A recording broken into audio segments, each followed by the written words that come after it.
The National Crime Agency have been working on an international operation involving taking down one of the biggest online marketplaces selling stolen information and credentials to criminals worldwide. The planned activity, which involved 17 countries and was led by the FBI and Dutch National Police, saw the Genesis market taken offline on the 4th of April. The depraved Genesis market was a go-to service for criminals seeking to defraud victims, having hosted approximately 80 million credentials and digital fingerprints stolen from over 2 million victims.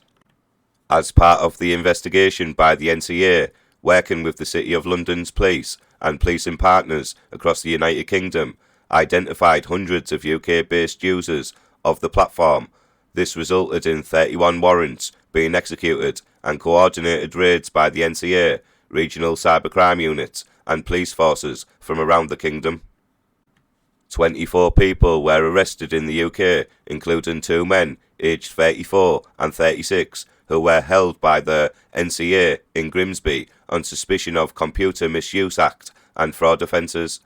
The UK activity will continue in the form of arrests and preventative action, where many users will be contacted by law enforcement and warned about their potentially criminal activity.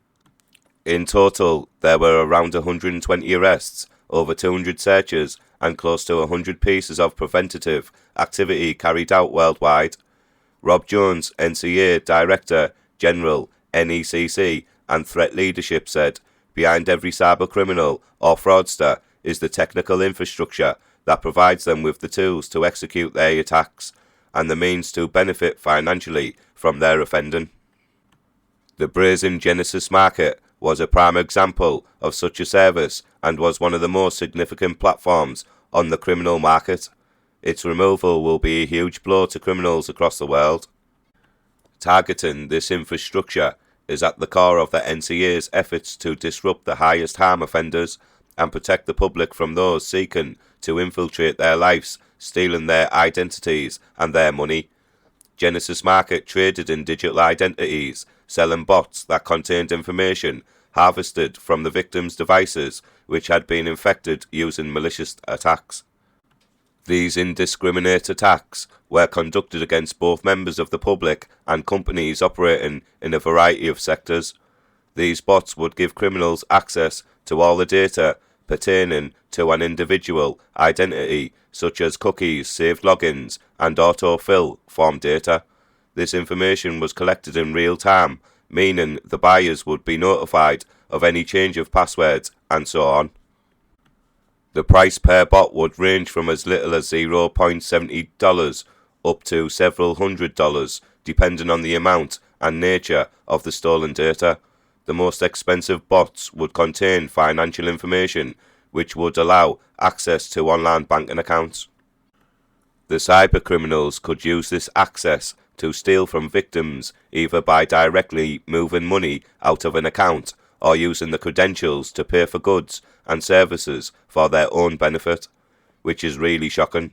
They may also have used the victim account in the process of laundering the profits of other criminal activity, also known as money muling.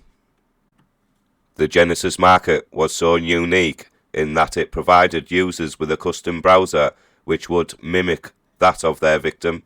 This allowed the criminals to essentially masquerade as the victim, making it look like they were accessing their accounts from the usual location and operating system and not triggering security measures. The cybercriminals are very clever.